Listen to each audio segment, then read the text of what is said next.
Welcome, everyone, to the Country Club Leaders Podcast. I'm your host, Leo McMahon.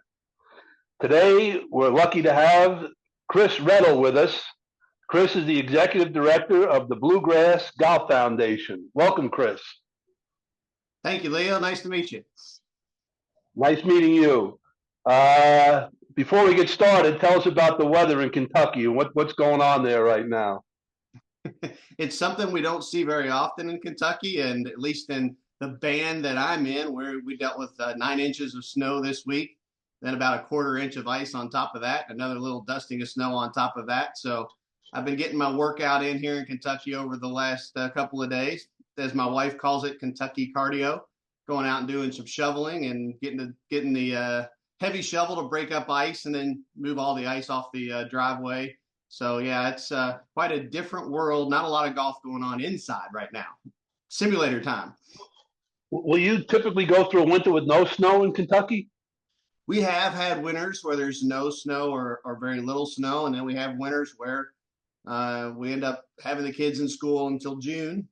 So they get extended because in Kentucky, when you get a little bit of snow, it's not hard to. Our kids were supposed to be back in school on Monday, and now they're out for the entire week. So that certainly makes it a little bit of a challenge on my junior golf schedule, because we very well could see our junior golfers that are going to have a few more days of classes in late May or early June, which can take away their ability to participate in some junior tournaments as well. But yeah, I would say I enjoy. It's a Four Seasons place. I'm from Louisville, Kentucky. I still live in Louisville, Kentucky. It's a place where I was born and raised. And as I often say, I am stuck. But I love it here in Kentucky, all four seasons. And as a golf professional, it's also nice to get a couple of days away from the golf course every once in a while. And snow can bring that when we do get it. I hear you. So tell us a little bit about the Bluegrass Golf Foundation. Yeah, the Bluegrass Golf Foundation was started as a 501c3 and at the end of 2018, going into 2019 season. The Bluegrass Golf Foundation is set up with a mission of running the Bluegrass Golf Tour, which is the junior golf tour that takes me away from home pretty much every day in the summer and every weekend from March through October, because that's our window of opportunity to present events. Our primary focus is to provide tournament opportunities for junior golfers to help develop their resume as they may want to play golf at the next level. But part of that is also our education focus. We're trying to provide education and information to our parents and to our players that about college golf or about pursuing golf at the next level. And that landscape is constantly changing, especially right now with NCAA changes on roster, number of players that can be on each roster on the Division I level, how that can trickle down. The transfer portal is having a tremendous impact on intercollegiate athletics, where there's very few, it seems like, great quality players now that are starting and ending at the same university. There's a lot of, if you become a top player, you get an opportunity to transfer to a higher level program and compete against higher level kids. So, and I guess a lot of that's starting to trickle out even into the high school and the junior golf ranks too. It's everybody's looking for a way to find the right pathway. But the Bluegrass Golf Tour, our focus on those two pathways, and then our purpose is to try to have events as close to home for as many players as possible. So we go to some of the smaller cities in Kentucky. We're just a Kentucky-based tour, but we go to some of the smaller cities as well as to some of the major metropolitan areas. But I've always had that philosophy that in order for players to want to play on your tour, it starts by seeing an event in their backyard. And once they get that opportunity, maybe play in their first event, then they might consider, oh, well, hey, I'm going to play at this golf course during the high school season. So, and BGT's having a tournament at this golf course. So let's go play that golf course to get an idea of what it's like before it begins. And while a lot of tours like the Bluegrass Golf Tour often start with someone out there that has a large endowment or an investment in junior golf, we didn't start that way. We're basically just set up right now off of our membership fees and our tournament entry fees. And our goal is to keep those costs as low as possible. I'm a golf professional by trade, but I'm a cheer parent in real life. So as a cheer parent, cheerleaders have that. It's an expensive sport. A lot of practices, a lot of different teams, a lot of different travel to competitions. So I respect the budgets of our parents out there, and we can provide junior golf junior golf scoreboard opportunities.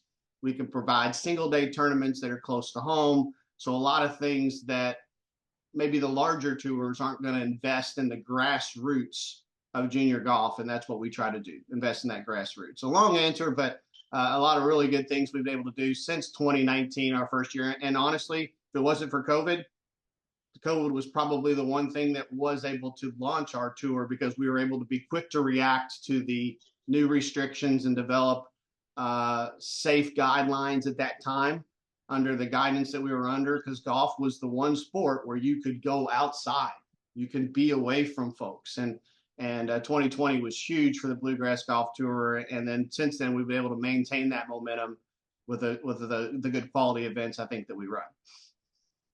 Very good, very good. How many kids are in your program? Yeah, we've had over 3,500 kids since we've started, but generally 600, 650 to around 700 members per year. Those are our member base, the Bluegrass Golf Tour members, but we'll actually have even more participants than that. We continue to expand our involvement in high school golf. High school golf in Kentucky, I think, is a little bit unique.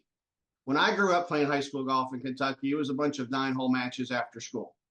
We'd go to the local public golf courses. We'd play a 9-hole match against another 2 or 3 teams, and that was it. Now, high school golf in Kentucky is a junior tour.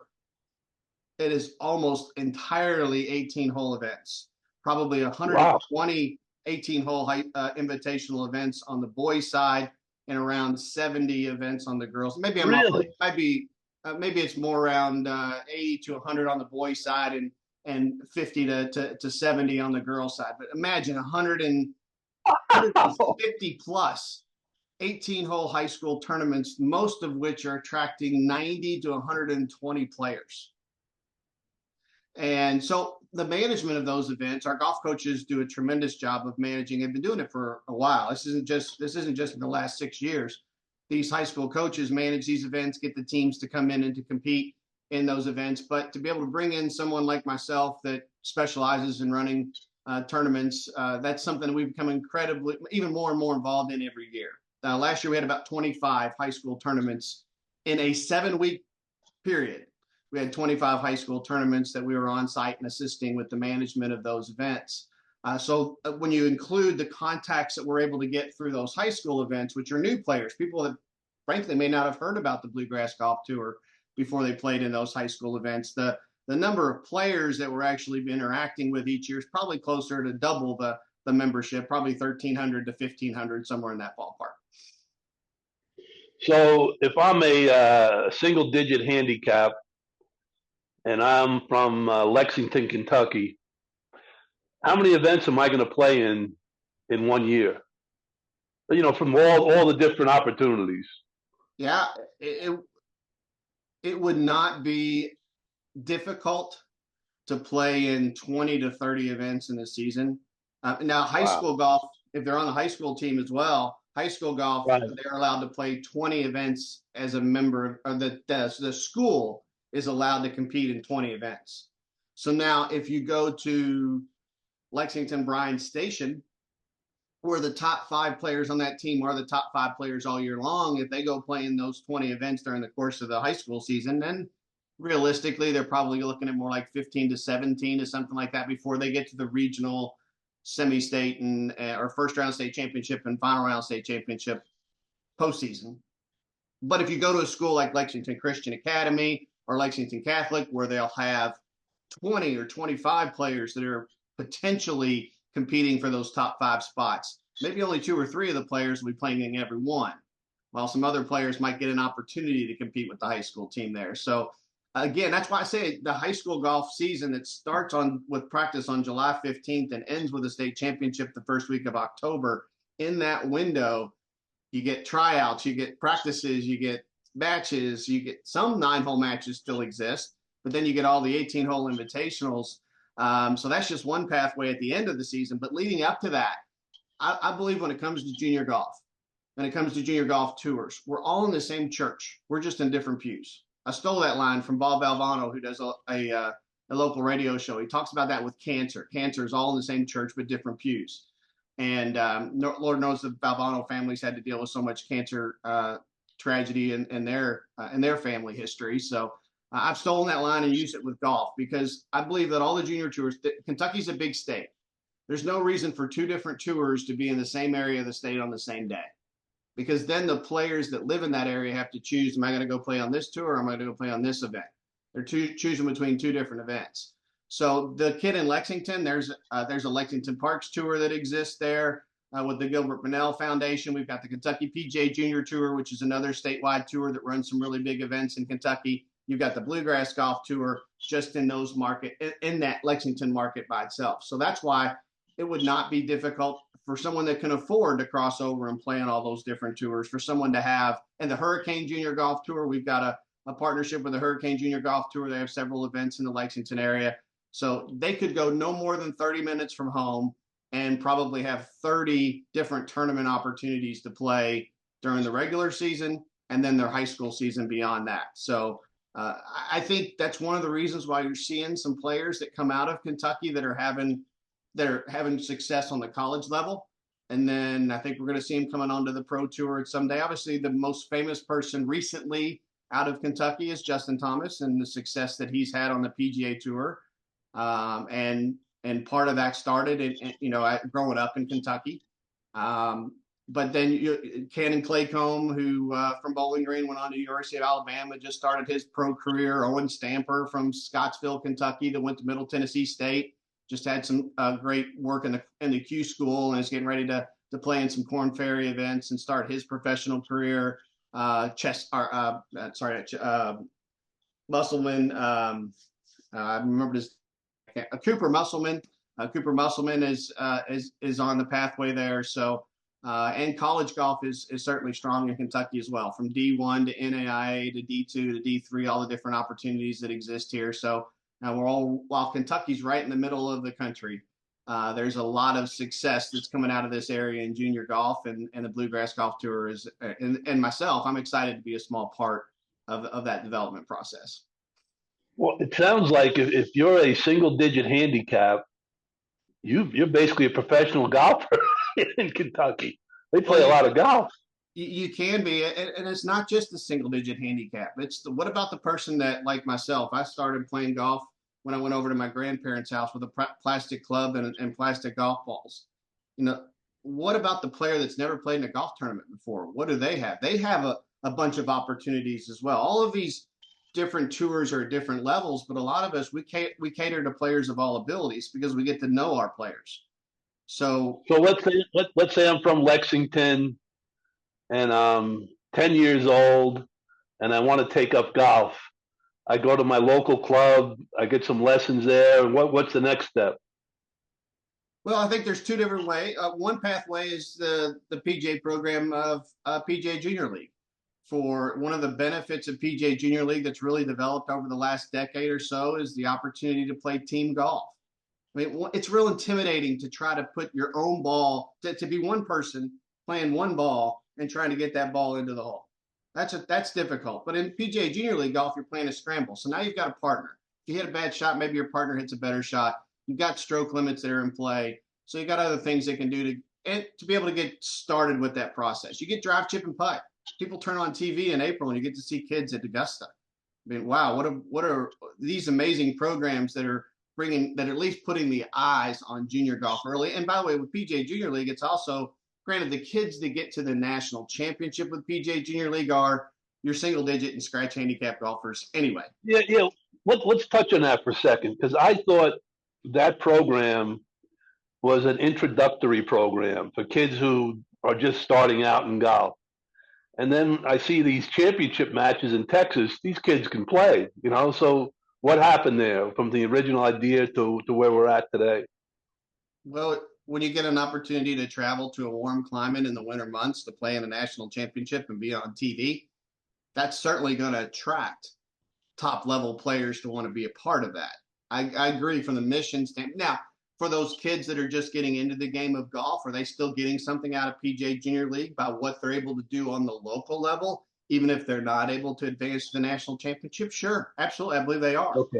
And Okay. so I still see the value in PJ Junior League at the local level. Now, the national story doesn't necessarily take advantage of that. I get to see it on the grassroots level. I love it. Right. Because those players that pick up the golf club and are part of PJ Junior League, eventually they're like, hey, you know what? What if I play in a tournament on my own? And the one thing that we can do, our youngest division with the Bluegrass Golf Tour is 10 and under boys and 12 and under girls, and plays about 2,000 yards for 9 holes. In our 9-hole divisions, players are always allowed to have a caddy, so they've got somebody to be able to help them out, hopefully not over caddy and tell them everything to do. And we put a stroke maximum of +4 maximum score on every hole in our BGT event so that we don't have somebody going out there and trying to put in a 13 or a 12. And of course, the golf courses that we use, we're going to avoid forced carries.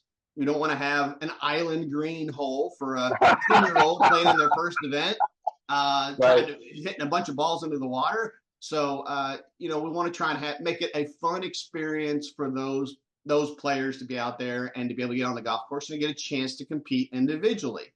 And so we do see a lot of that transition, and we'll see players that have never done PGA Junior League before that grew up like me. Grandma, grandpa, mom, and dad take them out to the golf course at 7 o'clock at night, an hour before sunset, to be able to get out there and hit a few shots on the golf course or play a scramble. My dad was a terrible golfer. That's why I give my grandparents credit for all the work. And my dad will tell you he was a terrible golfer as well. But again, that was something that when I was a kid and as I was learning to play golf, my opportunity to go play in a scramble with my dad, whether it was basketball officials that he was involved in or some other scramble, that was awesome. I got to be a part, and I was not the D player. I was maybe the C player at that point, and eventually got better. My reward for good grades as a student when I was in school was a chance to go play golf with my grandparents at Woodhaven Country Club here in Louisville. Nice. I thought it was the biggest deal to go play Woodhaven Country Club. But it was more because I had a chance to be with my grandparents. So. For me, I was a PGA member for 32 years. The most fun I had was teaching kids. And the most fun of that was we had a program where 4 kids would play every once a week. We'd have 10 foursomes of 4 kids, all of them starting out. We'd play a scramble, and we had either a pro or a high school golf coach with each group. It was a blast. It was so much fun. Then we'd have an end of the year tournament, same thing, and we'd have the 4 kids would play a scramble shot, and then the pro would play the second shot, and the 4 kids would play the third shot, and the pro would play the fourth shot. And those kids, the pressure was on. They were staring at you. You better hit a good shot for us, here, pro. We're counting on you. But it was a lot of fun. The kids had a great time. So I love the scramble format to introduce kids to the game. It's a great way to introduce them. Well, and one of my stops along my PJ Juniors. So I spent 14 years working on the club side before I got into junior golf, and I know I keep hopping back in time. Even when I got started in working in golf, I was almost 30 years old. I didn't know what I wanted to do. A lot of folks that are working in golf, maybe they went to school at the PGM University and got their degree and went on to PJ. They started their career. They knew what they were going to do when they went to college. And probably a lot of those players played junior tours at some point. And we're lucky in Kentucky. We also have the Eastern Kentucky University has a PGM program. So I do see players that grew up playing on the junior tours that are now going into the PGM program and are starting their journey to become a PGA professional. Others in the PGA business were accomplished high school golfers that became accomplished college golfers and maybe tried professional golf on a mini tour level. And again, 30 or 40 years ago, that was different than it is today. But they're like, to chase the dream of playing every weekend is not going to be, but I'm a really good golfer and I really enjoy the game. So now I'm going to work in the business. But I was different. I was not sure what I was. I was just a recreational golfer. I was barely a single-digit handicap as using the analogy of the kids in Lexington that are playing junior golf. So I was an 8.4 handicap index when I took my player's ability test. Somehow I passed on my first try. I knew, but the PGA of America, what was great about it for me as somebody that was kind of coming from outside the realm of normal golf professional was that there were a bunch of different pathways. I knew I would never be the best instructor because I didn't grow up getting a bunch of lessons or studying the physics and the science of the golf swing. I'm incredibly I guess, just overwhelmed by how many people out there do get into that science. I'm blessed to be around a lot of those here in Kentucky that really they get into the golf swing. But I knew I was never going to be the best instructor because I didn't have that eye of seeing the little differences there. I knew I was never going to be the best player. I have broke par 6 times in my life. I brag about that every time I tell that story, but that's it. Only 6 times in my life.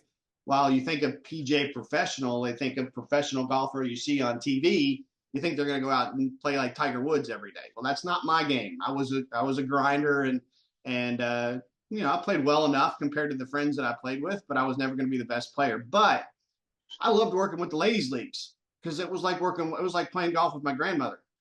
And I loved working with the men's group that would come out and play a Wednesday night scramble every week. Or I loved working with the junior golfers where we got to go out and play with the group of junior golfers and play an alternate shot, sort of a scramble out there at the end of the weekly seminar. I worked with some tremendous head golf professionals at Standard Country Club, Hurstburn Country Club, Wildwood Country Club in Louisville, even at the links of Novodale and Hopkinsville. I was pretty lucky. And then I was also around a lot of section presidents of the KPJ section. So I learned there was also a pathway of governance, of representing the other peers. I tried to play in every tournament that I could play in as a PJ professional. That was 4.5 hours. Sometimes in Kentucky, it was more like 5 to 5.5 hours, but it was a lot of time on the golf course with one of my peers to learn about programs that they do at their facility that maybe could fit in at my facility. So, the exchange of ideas. So those were the two pathways: taking care of members, taking care of the leagues and running tournaments, and then obviously getting involved with the governance of the PGA on the section level. Was something that I was driven to do as a PJ member. Now, I didn't know that was going to lead me to junior golf. Junior golf wasn't my focus necessarily, even when I was on the club side for 14 years. But there was an opportunity in Kentucky in order to improve junior golf. And after a little convincing, I took that opportunity, and now I wouldn't do anything else. I'm almost a decade into running junior golf between starting the Bluegrass Golf Tour and the Bluegrass Golf Foundation, and my work outside of that before starting with the Bluegrass Golf Tour. So and now I'm able to live vicariously through the successes of the players that are playing on the tour. It's the low-level handicap players that are signing to go play golf in college that may have an opportunity to play pro after they play during their college careers. But it's also the player that maybe played in their first tournament with me and was as nervous as they could possibly be on the starting tee. And by the time they graduated, they still may not be able to break 90, but they're looking forward to going and playing in a golf tournament because they're going to meet new friends over the 4 to 4.5 hours that they're on the golf course during the junior tour. So it's cyclical. The hours that I spent on the golf course with my fellow peers and PJ professionals taught me about things that were happening in their lives and things that are happening at their facilities. But that happens in junior golf too. They become friends. They're friends on Snapchat. They're friends on Instagram. They're liking all their photos. They're seeing the graduation pictures. They play with each other. Then when it gets to the high school season, so now when the high school season comes around, they're not nervous playing in the first tournament of the year. They've been doing it 2 or 3 or 4 or 15 times over the summer by playing junior tour golf. So now high school golf becomes a team experience. How unique is that? It's the only time that you get an opportunity to travel around the state and play in tournaments with your classmates. Or, you win a tournament, you go back to school and you get treated like you're the king or queen of the day. Hey, congratulations, you guys won a tournament this past weekend. That's awesome. The relationships of golf is probably more important to me than the scoring of golf. And I think that's what and while we have 650 to 700 members on the BGT, I don't see any reason that can't be 1,000. That can't be 1,500 because there are that many kids that are playing golf in Kentucky. We just have to keep getting the word out that there's opportunities for them to play some tournament golf. And it can be done affordably. You just touched on something, the relationships. I have friends of mine that I taught golf to in 1980. They were 15-year-old kids. They're my friends today, then we still keep in touch. And I have golf professional friends that I've known since 1980. The relationships you can build in golf is incredible. They're lifelong, basically. Well, and no, and even having this conversation and being a chance to be on your podcast. I mean, you're halfway across the world from where I am here in Kentucky, but through through our interactions that we're able to have through social media to be able to tell a little bit about the story about what we're doing in golf, good and bad things that happen over the course of the years.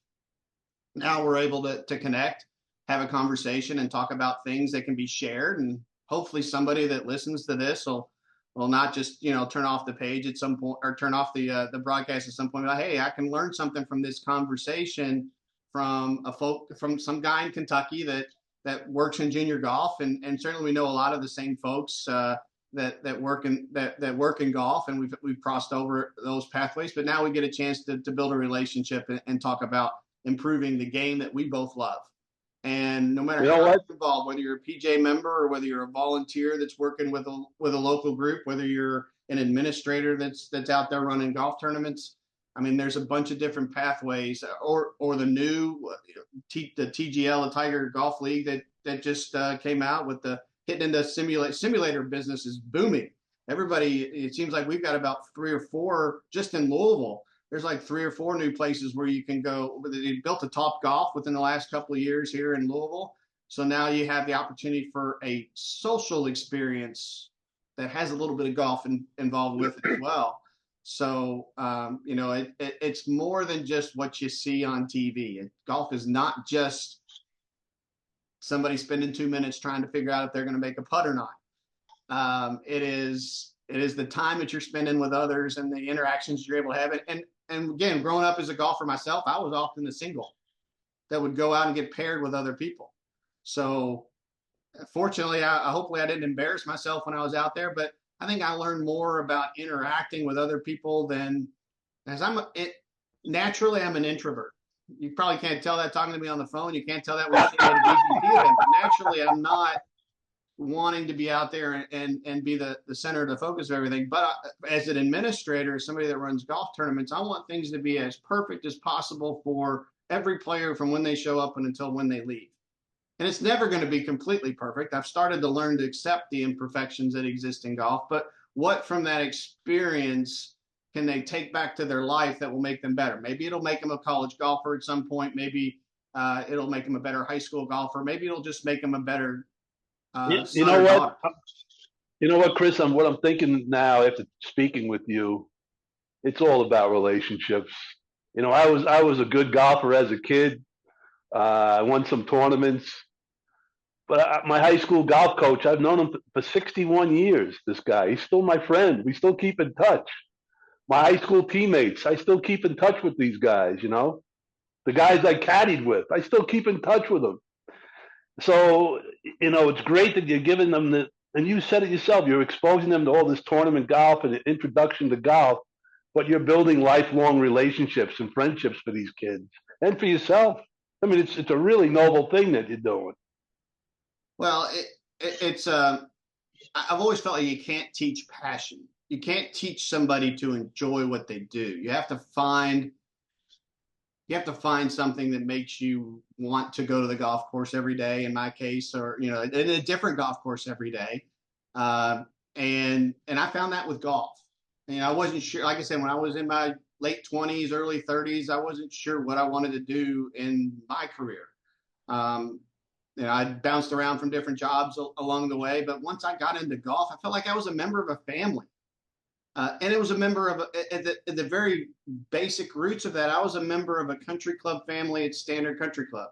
I was just a backroom employee that was cleaning clubs, taking off iron covers and all that stuff and getting all that stuff done. But I knew that Mr. Balin wanted to have a wet towel on his cart every time he came out. So when Mr. Balin was walking up the hill, his wet towel was already on his golf cart. I knew that Mr. Strasdis would throw a couple of extra dollars at us if we were cleaning our clubs as he's walking off the 18th green. So those were but then I had and the PGA Championship was in Louisville in 1999. I guess it was 2000.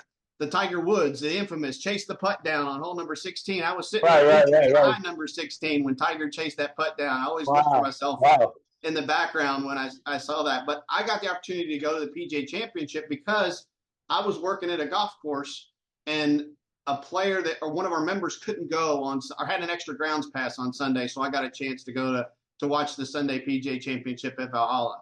And while I got snow outside my door, Valhalla's front gate's about 500 yards from my front porch. If I could be a bird and fly that way, so it's a pretty nice place to be with the championship history and the Ryder Cup history that we've had in Louisville, Kentucky, as a part of that. So again, talk about relationships. It's all built on that. It was a relationship that I had with a member, and they said, "Hey, I've got an extra ticket. Would you like to go out?" And I had that opportunity to be a part of history when it comes to professional golf by being at Valhalla for that championship. So, I've been pretty blessed. I know it probably sounds, I ramble a lot when I talk about golf because of the history that we have. Let me cut you off for a second.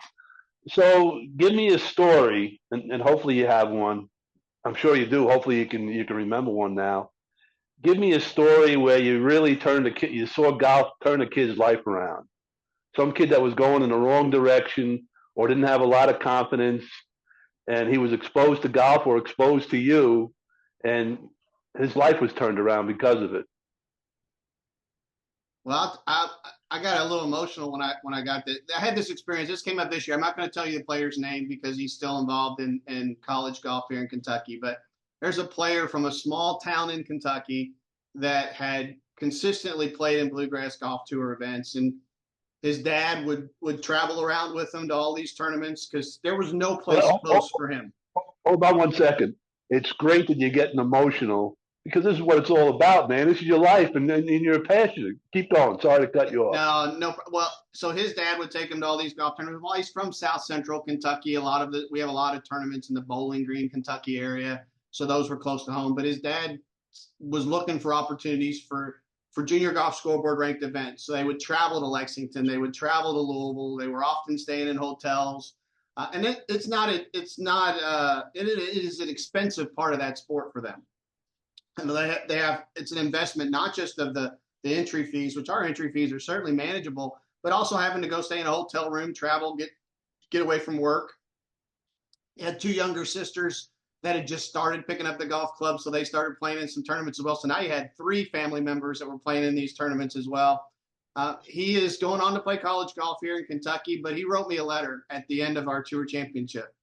And it was just 4 or 5 sentences about thanking me for what I was able to do for his journey in golf. But, when you look at the why of what you do and trying to find a reason for it, he handed it to me. It was in an envelope, and it was at his last tournament of his career with the BGT. And I'm like, well, can I open this now? And he's like, sure. And I opened it, and I didn't get 1 sentence in before, and in the process too, I've gotten to know his family really well. His dad ended up getting cancer.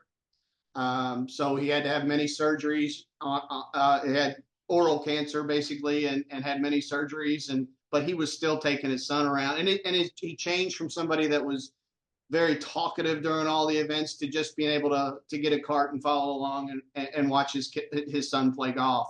And I'm always going to be invested in that because when he first started playing, he was always a good player. He just didn't have a chance to compete against other players because he lived along the Tennessee-Kentucky border, very far away from where all the other golf tournaments. But what we were able to do with the BGT and the relationships and the investment that we make in our players was able to help him with a pathway that he felt the need to sit down and write me a handwritten note about the process. And that's just, I don't ever want people to feel like they have to do that, but when they do, it's kind of makes your day. Why am I away from my family for 60 days in the summer? Right. And why do I miss? Why do I take the 4 months off in the wintertime so I can go to my daughter's cheer competitions on the weekend when they fit my schedule? The lot of things that I miss out on and that my family supports me on because of that passion that I have for junior golf. Cool. And I'm always looking for that. So then I'm always looking for how can we cross over because, we're able to do that, by the way, with the Hurricane Junior Golf Tour, just to get into the business side of it. But we have a dual membership with the Hurricane Junior Golf Tour. Players can join the Bluegrass Golf Tour and the Hurricane Tour. And oh my gosh, they get to save $100 off of what it costs to join the Hurricane Tour by itself. So for $199 instead of $299, they get to join both tours. And while that was and what that does for Hurricane Tour is the participation in Kentucky is back up. It's almost doubled or more than doubled over the last couple of years since we've been able to offer this opportunity, because the grassroots players that we're dealing with that eventually want to say, hey, I want to compete against kids from other states too, or I want to compete against kids from all throughout the state of Kentucky, not just the ones in my area. Now they have 8 events in Kentucky, Hurricane Tour events, that they can go play in. And some of those kids will go to Hilton Head in the winter, or they'll go to Orlando or to the warm climates to play in some tournaments outside of the ones that exist in Kentucky from March through October. So again, that's just one example, and I'd love to be able to expand on that. There's other tours that exist in Kentucky. How can we're all in the same church? We're just in different pews. Let's find a way, because when it comes to membership fees, when you have all the different tours that junior golfers are playing on, you can easily get above $500, $1,000 in membership fees without even playing in a golf tournament yet. Wow. So let's take away the barriers. Let's open the doors, open the windows, so the players can play in different tournaments at different levels and showcase their skills and build relationships with players from other states and from other countries even at some point. So let me go down a different path here. When I was working with juniors, I had a lot of girls between the age of 8 and 12. They loved golf. And it seemed like they got that 12, 13, 14-year-old, I lost them. You know, they lost their interest in golf for whatever reason. Is that still the case today, or how have you seen the girls programs in Kentucky? I think we're lucky that our girls programs are pretty strong in Kentucky. And I call myself the goofiest tournament director east of the Mississippi, and I think that has a part to do with it. I'm not afraid to make fun of myself. I'm always on the starting tee with every single group. I'm known for my long speeches that I give to every single group before they go out, because I'm outlining what they're going to be facing in front of them. I try to make it as entertaining as possible, but we'll see our girls stick around. We see the relationships and the friendships that build through our program from players from different parts of the state that are now best friends. We have a tournament at the end of the year that we call the Bluegrass Cup. It's a Ryder Cup at the end of the year that our top players in each division get a chance to participate in. And especially on the girls' side, it's like, oh, I'm either definitely playing against my best friend because if she's picked on the other team, I'm going to be playing against her in the singles matches, and we're going to talk smack and all that stuff and over the course of the Bluegrass Cup, or she's my partner, and she's going to be my partner for the entire time. So I think that we're lucky that girls continue playing golf in Kentucky, and they don't put away the golf clubs and start playing volleyball and start playing soccer or start playing basketball only. There we have our player of the year in the 15-18 division is a multi-sport athlete. She is a tremendous golfer, an outstanding basketball player, and a superstar on the softball diamond. And she plays all 3 sports at her school. And but when she'll post pictures of her basketball team, I see all the golfers liking her pictures and talking about how great she's doing out there as well. So I think that if you have the opportunities for the relationships develop, then the girls don't put away the golf clubs and stop playing golf. They'll keep doing that because they get to be out there together. What percentage is it between boys and girls in your experience in Kentucky?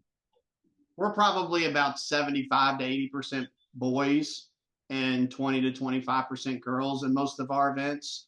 But almost like the national average. That's pretty consistent there. And obviously, I'm lucky too that a lot of my staff members, all my staff members are former junior golfers, and most of them are playing golf in college. And a lot of them are women's golfers that are playing on their women's golf team. And that is tremendous. I really am excited that they choose to be involved, because my staff members get to choose what events they work. And they're choosing events that are usually close to home. And I certainly feel like I compensate them pretty well for what they do. But they are examples to our players. And that's what's exciting for me, because every event that I have at least one, and often 2, 3, or 4 women's college golfers that are helping me at those events. And I'm just a guy. And I didn't play college golf. So I know a lot about it. I certainly have taught myself as much as I can on the process and what's going on in college golf, so that I can help our families along the way. But my staff members are involved in it. So that's tremendous for our girls and for our boys. They're able to be able to talk, what's it like playing golf? They are able to have those direct interactions with our staff members and find out a little bit more of what it's about. So,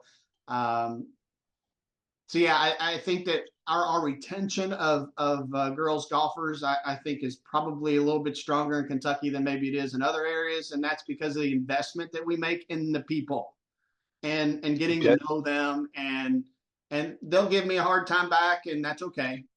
I appreciate that. That sometimes is as good as that letter that you're going to read at the end of somebody's career, is just the interactions you're able to have back and forth. So, where do you see the Bluegrass Golf Foundation 10 years from now? If you could dream up some incredible dream, what would the Bluegrass Golf Foundation look like 10 years from now if everything worked out perfect? Well, I hope that we will see even more partnerships like we have with the Hurricane Junior Golf Tour to be able to knock down barriers of membership fees. It is definitely challenging in this world of junior golf, in that the national scene is so strongly dominated by the AJGA, and that's not necessarily a bad thing. But the narrative trickles all the way down to that golfer that hasn't broken 100 yet that is already asking about AJGA performance stars. There are stepping stones in junior golf, and I'm not going to tell you that I know exactly what those stepping stones are, but you got to crawl, walk, run.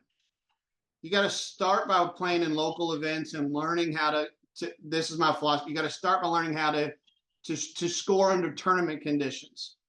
You and I might be able to go out and play together as buddies, and I go out and I'll shoot in the 70s all the time, but I go play in a golf tournament and I can't break 80. It's just a different feeling. So the walk is to learn how to shoot those scores. And then we're going to start to go a little bit faster. So now we want to compete against players other than just the ones that we know from playing in events locally. Let's go play against players from other state regional competitions. How are we going to do against other players that have already done well at the local level? And then once you get to the regional stage and you do well there, maybe you have an opportunity to go to the national level. Maybe you have an opportunity we're also connected with the MB3 organization and able to have local qualifiers and that leading to a national championship that's on TV with the MB3 National Junior Golf Championship. We're connected with the Champion of Champions World Golf Championship in Ireland. So the last couple of years, we've been able to send Bluegrass Golf Tour players have chosen to play in a world championship in Ireland with more than 45 countries represented, and a tremendous Michael Gallagher in Ireland that puts on that event. So, there are different pathways in order. I've already lost track on where we started on all this, this pipeline. But your dream for 10 years from now. And I know that the BGT, we're going to focus on the entry level across the state of Kentucky. I have opportunities that if there was somebody that saw this podcast and they lived in Alabama and they're like, wow, I'd like to do this, but man, I don't want to have to go get all the stuff to set it all up. We're using Blue Golf. We're very happy with that. If we had an opportunity to expand into other areas and there were individuals in other areas that wanted to run a junior tour, maybe it starts with 3 or 4 or 5 events in their area and manage that, they could contact me and we could do that. So when you say grassroots, what do you mean by grassroots?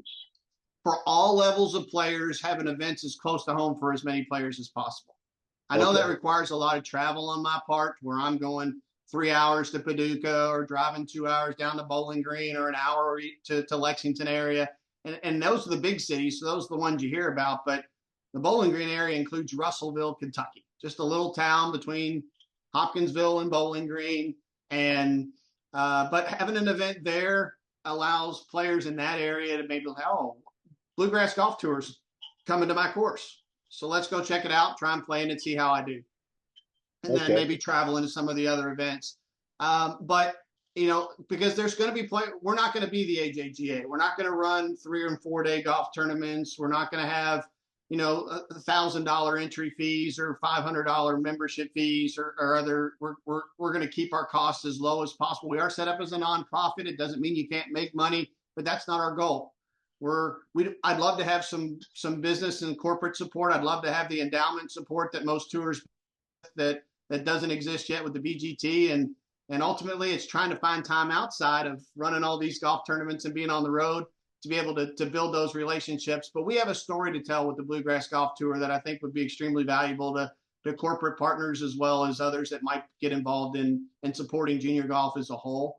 And so those are some other areas of progress, I guess, that we can make with the BGT. But I want to continue to see kids that started playing BGT golf that maybe have either they go to college, they get married, they get their degree, they maybe go play professional golf, but their journey in life crossed paths with the Bluegrass Golf Tour at some point, and we're able to live vicariously through the successes that those kids are able to have. So what's one big goal you want to accomplish in 2025? I want to. We're working with our board of directors. We do have a board of directors of the Bluegrass Golf Foundation to try to develop some sponsorship support of our programs. To find the win-win scenario to where we're able to create some opportunities for some businesses to be able to get their information out, but also support a good cause to support the relationship building that we're doing on the BGT. So that, and I think we've got the platform. Again, the hard part about any new business is developing your core values and what you do and what you do well and what you do best. And I think the consistency that we've shown since 2000 with the Bluegrass Golf Tour is more than set up that platform. And we see, because we're in a business to where players cannot play us. They can't stay playing Bluegrass Golf Tour until they're 90. Eventually, they're going to age out, and they're going to go to college, and they're not going to have an opportunity. Unfortunately, we're a junior golf tour. We're not dealing with a college golf tour or an amateur tour beyond that.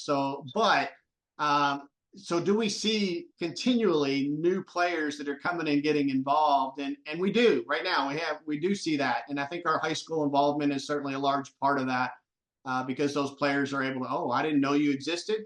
And then now this summer, we're going to see some players that maybe learned about us last year during the high school season. Maybe there's 10, 20, 30 players that played in a high school event. They're like, I'm going to play some BGT events this year because I know it'll prepare me for the next high school season. It's hard to be in a business that relies on constant turnover, and players get better. As players get better and they start to play, AJGA becomes more of a focus. There's going to have to be cuts. They're not going to have as much time to be able to play in all the BGT events maybe they played in the previous season. So, it's tough to be in a turnover business and be able to continue to replace those players. So far, we've been fortunate and we've been able to do that. But when you look back at the full database, so if I send out an email to all the participants and parents and players from just the last 3 years, it's going to go to, around 4,000 email addresses. Wow. So, there's up to 3 email addresses with each account because you got 2 parents and as well as a junior golf email that can potentially exist there. So, what can we do to help out those families? And these are the families that sometimes they may go to college golf, but what really the grassroots of it is, they're going to become members at the country clubs in their hometowns. They're going to be the ones that are going to the public golf course in their hometown to continue to play golf, even when they're done. Even if they don't play golf in college, they're going to hopefully play golf for the rest of their life. So the future business is that's the grassroots of it all. That's the planning. I believe I'm the Johnny Appleseed of junior golf in Kentucky. I plant the seeds, and the tournaments that we hold allow them to be able to be fertilized and grow in the game of golf. So and that's the what do you want to bang out in the month of January? What's the major thing you want to accomplish? Scheduling. So now, obviously with snow on the ground, there's not a lot of golf courses that are open right now, but we're working on our 2025 schedule model. Fortunately, we're pretty consistent from year to year. We try to go to the same courses on the same weeks of the year because it's been successful. So, scheduling is the big thing. And then with the PGA show around the corner, a lot of the professionals, and I'm working with golf courses. Many of those got the large majority of the golf courses have PGA professionals, but some don't. Some of our golf courses that we go to don't have PGA professionals, but they do support junior golf. So yeah, getting with all of our courses, developing a schedule that as I get older, it becomes a little bit more difficult. But I believe that you have to go to different parts of the state and different parts of the year. An old, So, go ahead. go ahead. Go I'd say ahead. the old schedule model in Kentucky seemed to be in order when we live in Louisville and 3 hours away in Paducah. So a lot of tours would go to Paducah and they'll run tournaments on like 3 consecutive days at 3 different golf courses in Paducah, and that's the only time they would go to Paducah. And I always felt like that if you live in that area and you're on vacation the week that we're coming, then you're not going to join our tour. So in order to have a true tour feel, you got to go there often. Now I'm lucky. Last year we were able to expand and have a Western Kentucky series. I've got a high school golf coach that runs 6 events in Western Kentucky now. And so we had 13 total playing opportunities in Western Kentucky over the course of the whole season. So if Beautiful. you live in that area, you can become a member of the Bluegrass Golf Tour and again, not have to always travel 3 hours to Louisville or 4 hours to Lexington or 2.5 hours to Bowling Green to go play in golf tournaments. You've got golf tournaments in your own backyard. So again, that's part of our mission of having as many events as possible as close to home and to be able to expand those opportunities by building relationships with other players. And again, the Western Kentucky Series director was a player in junior golf when I was running junior golf, went on to play college golf, and now she's a wonderful teacher in Western Kentucky with summers a little bit more free. So she was able to step into my shoes, I guess, and run those events for players in Western Kentucky, and we'll continue to expand on that opportunity. So, those are ways that I can at least cut down on the travel for myself, but still have a tour existence. Right. Every week having an event in Western Kentucky for those players close to home. Now you mentioned core values. What are your core values for the Bluegrass Golf Foundation? That's a lot of the things that we kind of touched on in part. It's to have events as close to home for as many players as possible.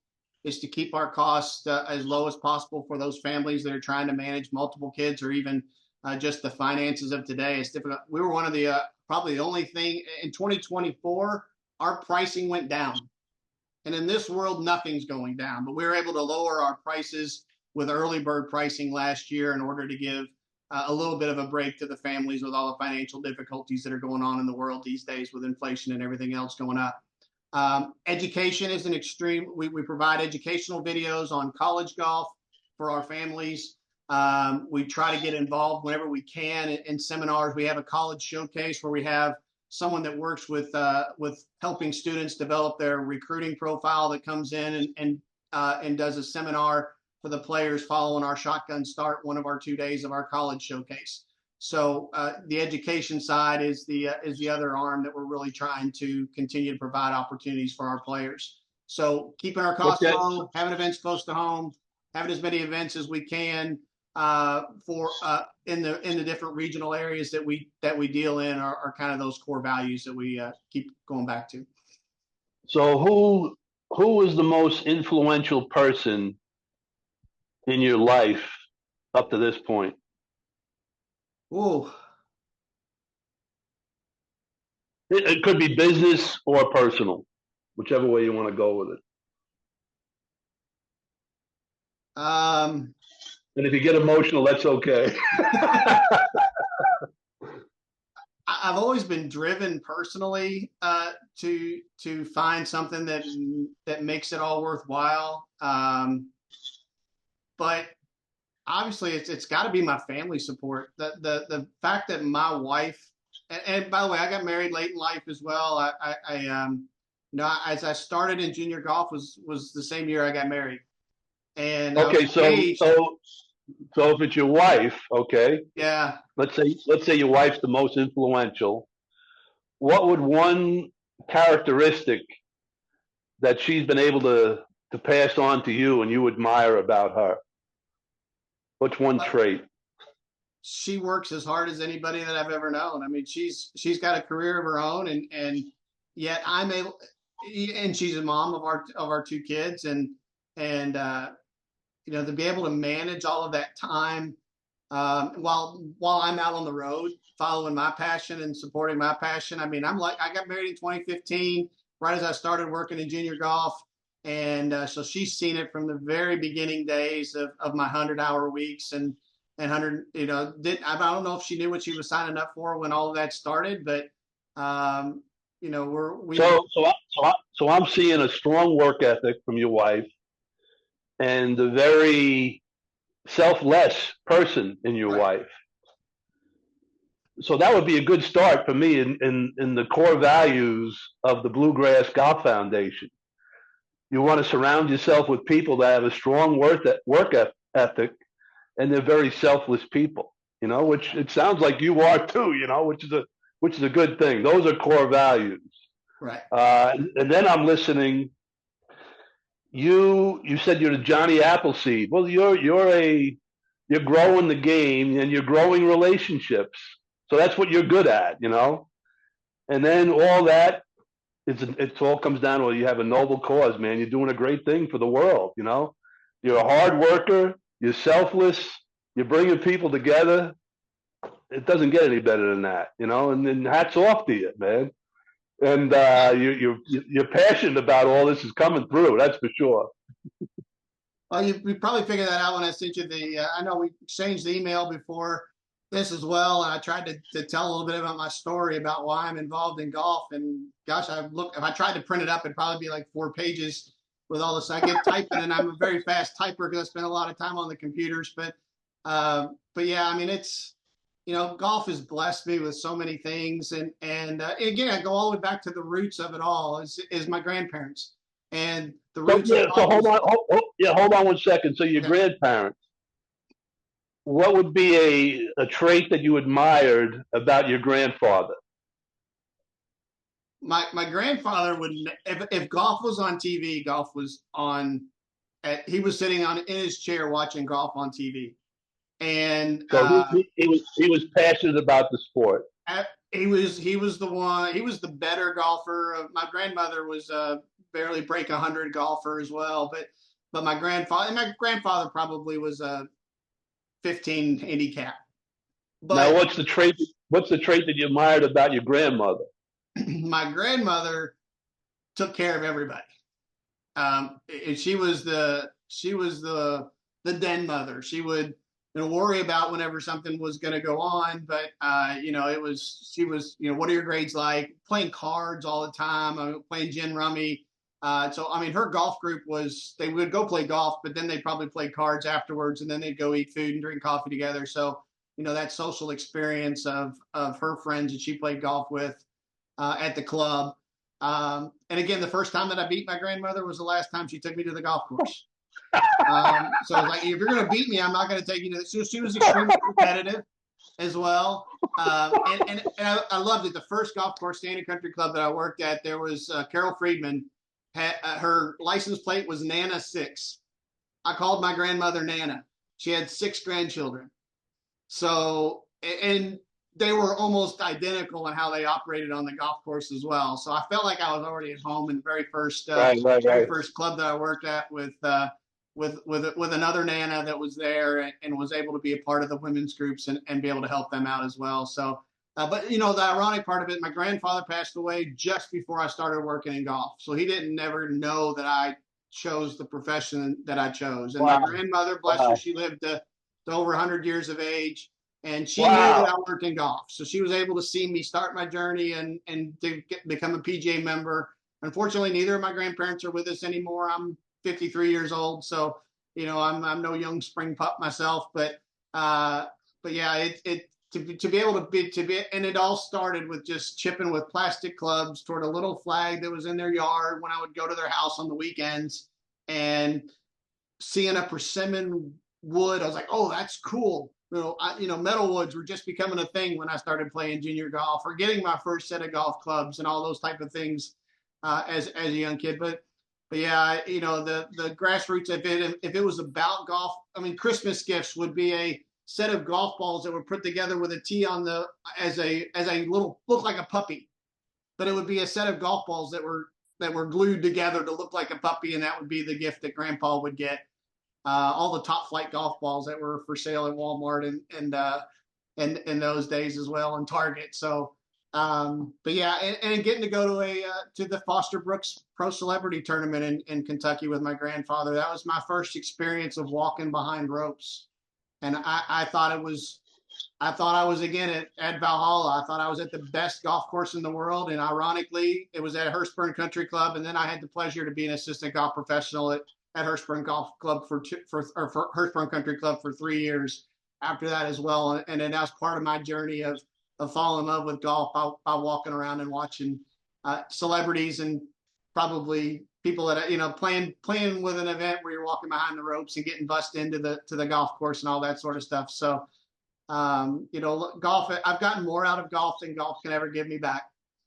And that's why we do what we do, I guess. So Chris, as we wrap this up, it seems like a strong work ethic, being a selfless person, having a passion for the game, and all that put together, you're building relationships, which is a great thing for the community. If you had any advice to pass on to a 21-year-old that was considering making golf a profession, what kind of advice would you give that person? Well, it's becoming more and more difficult to get involved in the golf business, but there's a bunch of pathways. So find out what your passion is. It might be instruction, and then focus on that instruction. And I think it's very difficult to do everything that a PGA professional can do. It's very difficult to be a director of golf, head golf professional, general manager, to be able to know all of those. And there are some awesome PGA members that have the ability to wear all of those hats. I'm not one of those. I don't have the ability to wear all those hats, but I was able to find something special that still kept me in the game I'm jealous of you, by the way. You found your niche. Instead of becoming the person that used to work in golf that's now working for an insurance company that's now a member at the local club and playing in the member guests and playing in the members. So, I mean, that's fine too. That pathway is great as well because golf is still a part of their life. But there are opportunities that exist. It's just finding your opportunity and carving your pathway. And I'm lucky. I've had many, many, many great mentors during my career in golf. And I was able to learn something along each of those steps of the way. And that's allowed the Bluegrass Golf Tour to be a success. So I hope that people will look at me as at least for those, my peers in Kentucky, I hope they'll look at me as someone that can be a part of the solution of growing the game for the future of golf instead of being competition or somebody else. It's like when the Live Tour started, some people they had to start picking sides. I don't want anybody to have to pick sides when it comes to golf. Let's just support golf and work together on growing the game. And I think that the BGT and what we do with the Bluegrass Golf Tour is being a part of the same church and the different pews from all the other junior tours that exist out there. I believe there is a pathway for us to work together. And that's my goal, to continue to develop the relationships that will allow me to be a part of that program instead of feel like I'm being pushed off like the Live Tour is by the traditionalists that are PGA Tour only folks. Let's find a way for us all to coexist and do well. Well, Chris, in closing, it was great talking with you. I wish I was a kid in Kentucky, man. If you like golf in Kentucky, it sounds like you got it made. And it's due to great people like you who are devoting your life to the junior golf. And you're building lifelong relationships, and it doesn't get any better than that. And thank you for your service to golf, and thank you for building all those relationships. And now get out there and shovel some snow.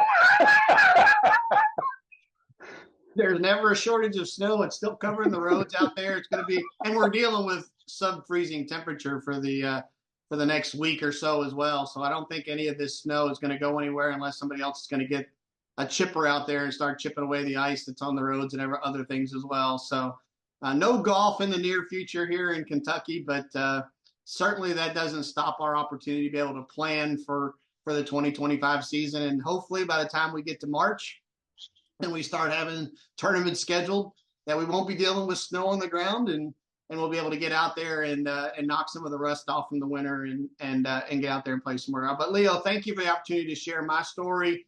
And I'm looking forward to when this podcast comes out to be able to share that with our players and send that out, because even BGT players probably don't know a lot of the full story of how we all got started and what we're trying to do and what our mission is. And you've given me that opportunity to kind of highlight that today. So thank you very much. You know what? I'm going to check back in with you in November and see how the season went. It'd be interesting to see how it all went down this year. I look All forward right, to Chris. it. Thank you very much, and have a great season. Thank you. Thanks, Leo.